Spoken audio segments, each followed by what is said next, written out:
This week on Arizona Illustrated, Danzacultura, keeping heritage alive. I see materials and I say, immediately pops in my mind, I can do this. Evamaria, nothing stands in her way. I never say that anything's impossible. If you set your mind to it, you can accomplish it. Hollywood Barber, teaching the next generation. He's an extraordinary barber. Anytime you watch, you can pick up something new and different. Saguaro Ball, dancing in the desert. By celebrating this particular species, we then celebrate, all the other species that live amongst the saguaro, including ourselves.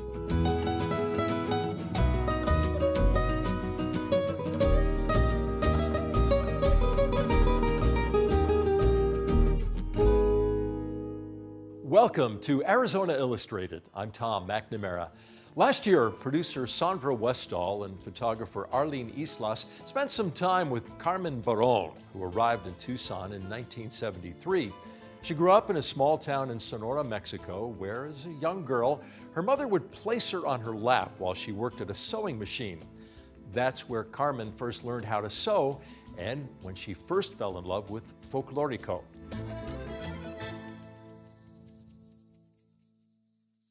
Well, to me, it's part of myself. If I see some group dancing, it just gets my whole body to go and see.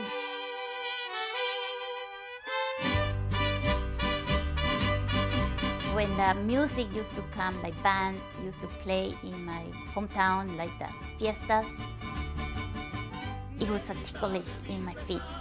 It was just something como hormigueo in my feet.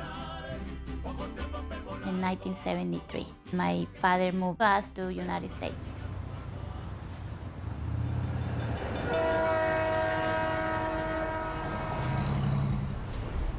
I found out that it was more people from different countries, hungry to learn for something that you don't have.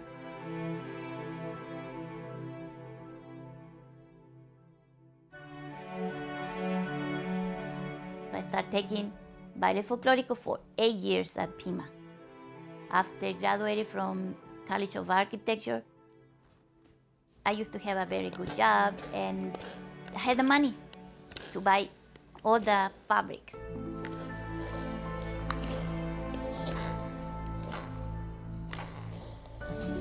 In architecture, we use a lot of lines, a lot of colors, we use math, and everything has to be in proportion. I thought I was gonna run out of yellow threads, I still have one more to go. I come to different stores for shopping for fabrics. I need anything else? 3-4 times a week. No, you actually have to get in that line down there. Okay, this is $1.49. Think I need anything else? That'll be it. Let's see. Oh, this is good quality. I see materials and I say, immediately pops in my mind, I can do this. I can be pulling this one. Don't you think this gonna be good for a liner for the Maylene custom? Actually, my husband is the best one. Out of this one. He helps me a lot in doing the shopping. So a fabric is not just a piece of cloth. You think it's gonna look good? Now a fabric has a certain shine, a certain feel, a certain element that conveys in one particular moment an emotion and in another moment another emotion. Pero es como forro. Le pueden poner un poquito. People like Carmen become the holders of this kind of detailed knowledge. No, it's too much. It has to be just organ. Thank you. Okay, bye-bye. When we first encountered Carmen, we were pretty taken back by what a treasure she was here in our midst, in Tucson.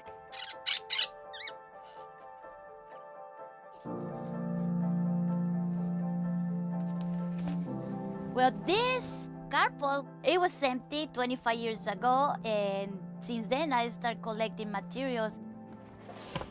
She embodies all of the aspects that are important when we think of the masters of the traditional art.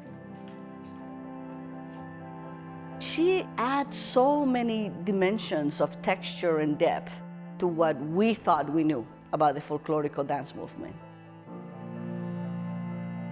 I'm crazy about folklorico because it's always moving, always color. And I'm that type of person that I can never stay still.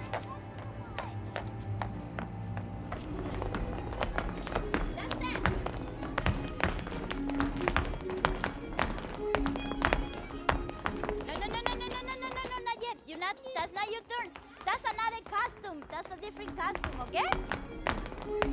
In 1974, I started teaching folklorico to children from 1 year old and up. You're much better. Tie your shoes. Tie your shoes in your place. Okay, come on over here. She's strict, but in a good way. Stay there. In 1, in 2, turn in your place. It makes everybody pay attention more. Up! Bend your knees, bend your knees! I just don't want sloppy step. If they had to jump, pick up the knees, they had to do it. Skip, skip, skip, skip! Don't leave your knees stiff, okay? It makes me very tired. I sweat a lot because I had to be running all the time, showing the step, bending down. Looking up! Face, face! I love to just dance. Just the way that you get to move. When you sometimes jump, you feel like you can fly.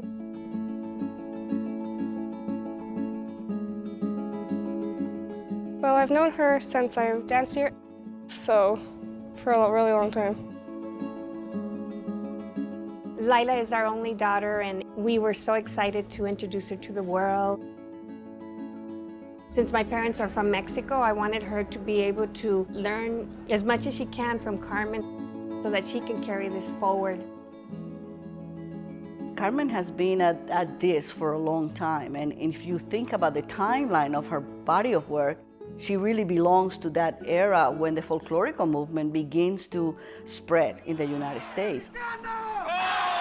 That the Chicano movement in Los Angeles made in the 1960s and early 70s, Mexican Americans in the United States, as part of their response to the civil rights movement and their desire for participation, social justice, equity, began to grab onto the arts that came from Mexico. And folklorico became, in a very interesting way, part of this movement, but it also had this very strong component of showmanship. That made it particularly susceptible to be eventually some sort of a stereotypical representation of what a Mexican fiesta would be like, when in fact it was always connected to the struggle of communities to achieve social justice. Llévate una ganas. Welcome to Canoa. I hope you enjoy the folklorico dancers. And please look in the other buildings. We have great displays today. Do they gonna change right away to the other one? The interest has always been in navigating two different terrains. On the one hand, the educational grassroots aspect of bringing people together.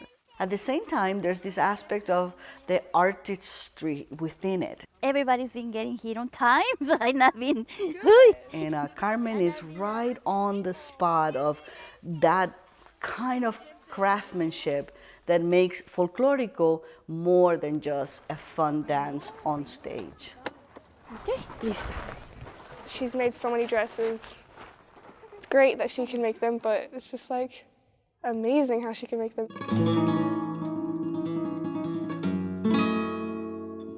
She is knowledgeable about the tradition, where it comes from, the roots, the authentic versions of this type of form in its original context. But she's also an artist who adds a touch of flair. Entonces baila guerrero primero. This one is called guerrero.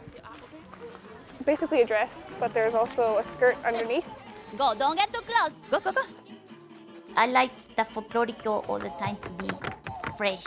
That's why I don't dance. I give the opportunity to the young people because they look much nicer. For my group, there is always something different because I enjoy doing something new all the time.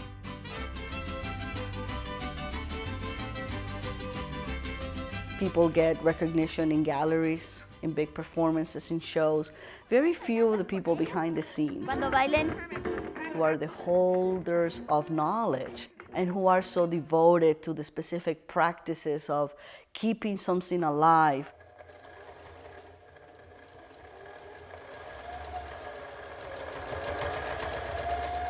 I always sewing and sewing. It's like breathing to me. Before we were able to eat there, but not anymore. Actually, I've been in the hospital many, many, many times. Lot of times.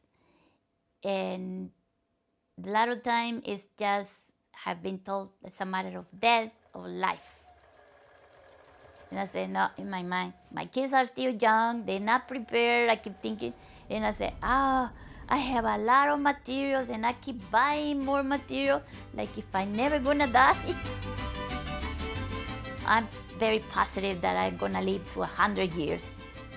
I hope, because I have a lot to do.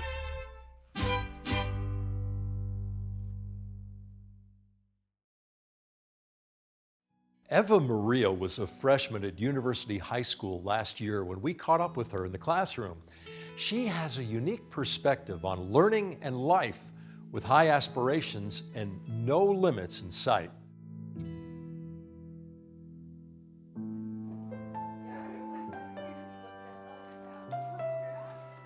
Okay guys, I have a couple things and then we're gonna get started on what we left off. The other thing too is to remind you guys that you do have a quiz tomorrow, as you do most Thursdays and Fridays. My name is Evamaria Contreras. I can't see colors or like shapes, but I can see light. Though it's not really like useful vision, I can see when it's night or when it's like day. My condition is rod cone dystrophy. It's basically the rods and the cones in the retina, they're not like functioning correctly. It's really cool because the teachers here, like they really want me to be successful, so they try to get all my material in Braille. People here are like really nice, they're really, really helpful, they want to help. They ask me actually if there's any way they can help so I can contribute to the group. Well, hold up. So where do you have the ground? The ground is elevated just a little bit. Did you leave you left like area here, right? Yeah. So you could like, today we're doing a poster and I give ideas on like the setup or how we should do it. They also try and help me understand what they're drawing. We need to draw faces. Faces? Remember the water droplets? Yeah. We'll see if those smile. Instead of saying like this and that, I say like in the middle or like in the top right. They use more descriptive language. Yeah, that's true. UHS is a school where you have to pass a test in order to get accepted, and she's Harvard bound. She's very interested in Harvard, so she's taken advantage of every opportunity to get ahead. Like reparation, I know about that, labor transport. It's really, really inspiring that she's not letting anything get in her way, and she's going to do anything anybody else can do, which is awesome. You should show like a cloud around the tree. That's what it does, like rainforest. It creates the weather systems. Well, I want to do something in medicine. I don't know what yet, but I want it to be like with younger children. I really like little kids. I never say that anything's impossible. Nothing's impossible. If you set your mind to it, you can accomplish it. People that are blind like me can basically do anything anyone else does. With a little bit of help, nothing's impossible. Shoulder or back? Just out the door. Like what you see on Arizona Illustrated? Visit our webpage at azpm.org to watch and share stories from this episode and previous episodes. And like us on Facebook, where you can watch stories, comment, and share your own story ideas. You can also follow us on Twitter and Instagram, where we share photos and links about our work and what's happening in our community. If you've been the best at something you've done with passion for decades, you can spend your days looking back at your legacy or pay it forward by sharing it. Ray Compass decided to share it by helping to create a path for many young people to a fulfilling career and a rewarding life.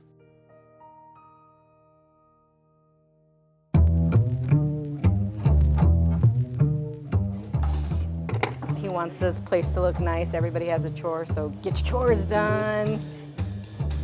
He's always watching. He sees everything. He's always telling us stand up straight, don't slouch, look professional.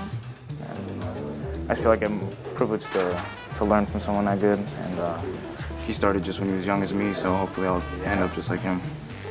Ray, I mean, he's old school. He's done it for 50 plus years. I believe Ray knows everything.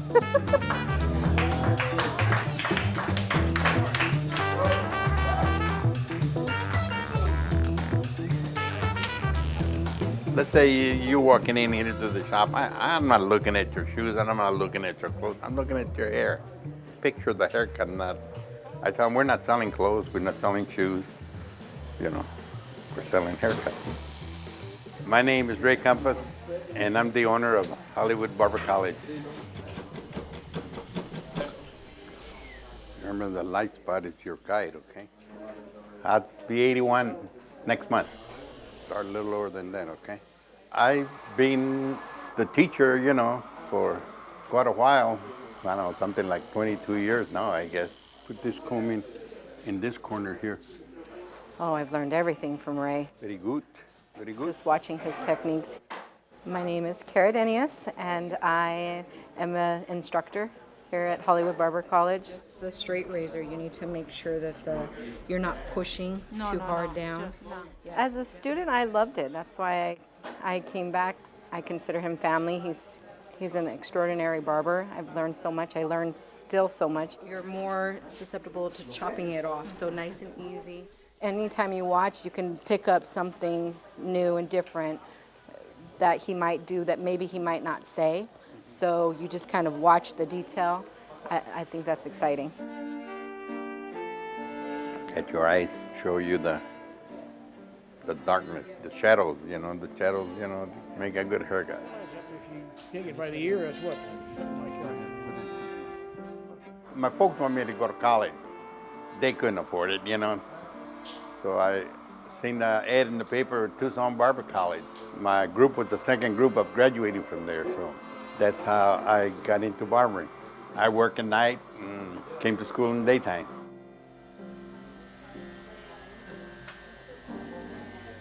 Way back, 1953, I started. I was at a shop called Maestro's.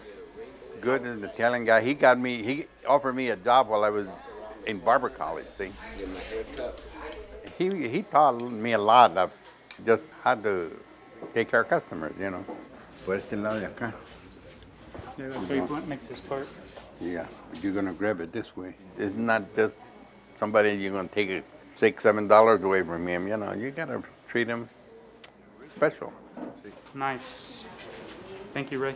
They come in and they tell me I got a birthday. Well, it don't cost you nothing. Happy birthday, Thank you, you're doing good. When it comes to barbering, there's always someone watching, whether it be the guy cutting next to you, the guy being cut next to you. You never know who's gonna walk in through that door, and you should always treat everybody the same. La niña. Muy bien, gracias. I grew up at the Barrio Hollywood, and we opened a shop there. At that time, I was married, and my wife said, what are we gonna name it? If you're at the Barrio Hollywood, I said, so we'll name it Hollywood. And that's how the name stuck. At that time, everybody got a shave on their way to work. So it was always the same customers every morning. There was more to being a barber. There was more in the industry. There was always something new that would come out, and I wanted to learn it. See, and I kept learning as much as I could to where I just about could do anything with hair. So when you're gonna do that, you gotta really take it up. This year I was getting an award for the state championship, Arizona. Here's another one, state championship from Phoenix, Arizona. California championship. The California Southern Division state championship, and we won all 6 trophies. It got to be a habit. Wherever there was a show, competition, I wanted to go. This is me This is Ralph. Ralph passed away. Angel worked here in town. Max worked too. I won something like 66 awards. Second in the United States, lost by 2 points for being a United States champion. All done with the razor. No shears, no clippers, just razor cut. It's an art. You know, it's like an artist doing a nice painting. It's just a great experience. That's one of the reasons I came here, because of what Hollywood's known for, what Ray's known for. He said that even when he was barbering for decades, he would still take these master courses and always learning. I hope to be cutting as long as Ray.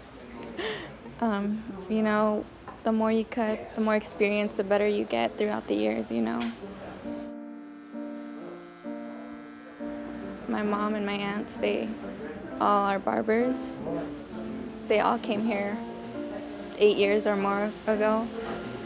Everyone has their own style, and you get to make people look good and be happy with how they look. There we are. I've tried to teach them to be respectful. Take you over to the front. Yep. Customers like to be taken care of by a professional. And I've had students that I've had to say, I can't teach you. You're set in your ways, and that's the way it is. You know, nobody here can help you. I want them to be the best, you know. That's what they do. Happy, have a nice family. I said to myself one day, I like to rent a big place, have a big reunion, you know. I don't think there's a big enough place to have a reunion. Sometimes I'll stop by their shop, say hi. Makes me feel good that they are successful. I love them all. I say they're all my kids.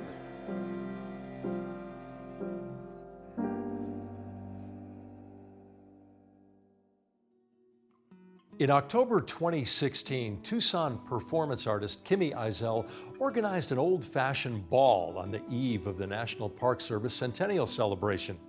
Participants gathered among the cactus in Saguaro National Park West to dance together in the desert wilderness.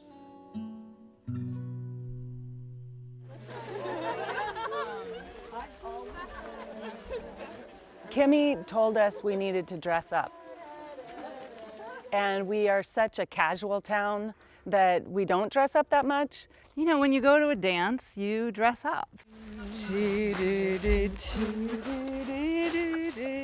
And I thought, you know, 10 people are probably gonna sign up for this. And then, you know, at the rehearsal, people came and they were just so excited and they were talking about their gowns. And, you know, I was like, you're really gonna get up at 5 a.m. and do this?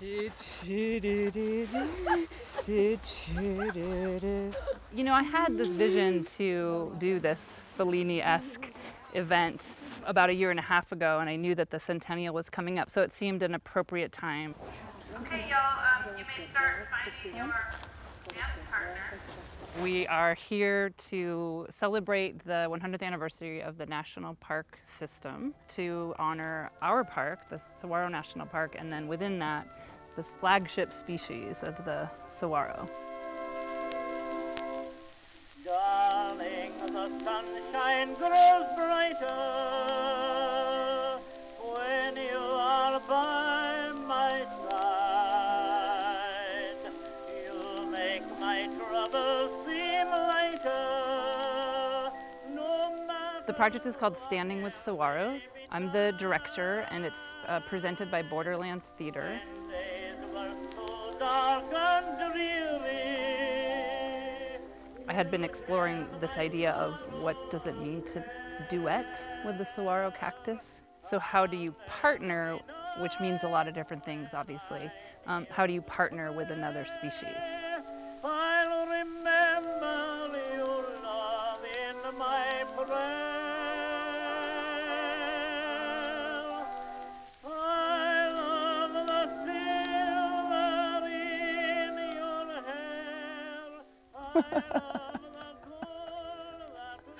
It was really unique. She's a wonderful artist in so many ways, but always is willing to take the extra time to get more people on board. It's a group event, and it's always fun.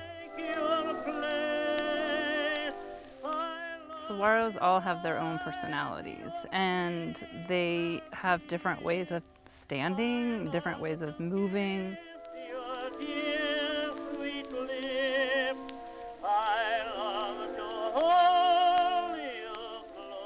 It's really special to have a place set aside for us to spend time with other species.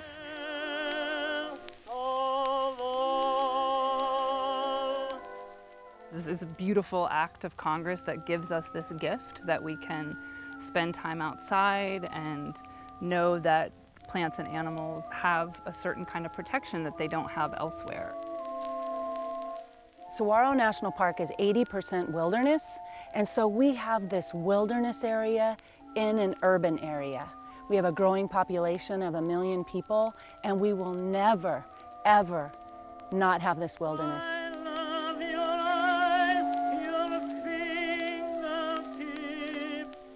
You know, by celebrating this particular species, you know, we then celebrate, you know, all the other species that live amongst the saguaro, including ourselves. Public lands, you know, continue to thrive because they're protected, and that feels like a very generous act.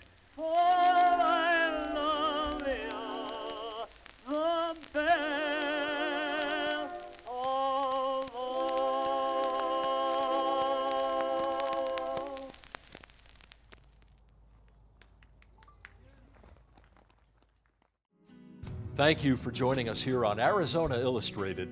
Next week, Epicenter, treating psychosis in a new way. It's how you manage it, how you handle it, and how you're able to work with it so that you can live and function and be a part of your community. Oliver's journey, a life in transition. Why can't you just be a girl that, like, you know, has short hair and stuff like that? And I'm like, but because I'm not a girl with short hair. Like, that's just not what I am. I'm Tom McNamara. See you next week.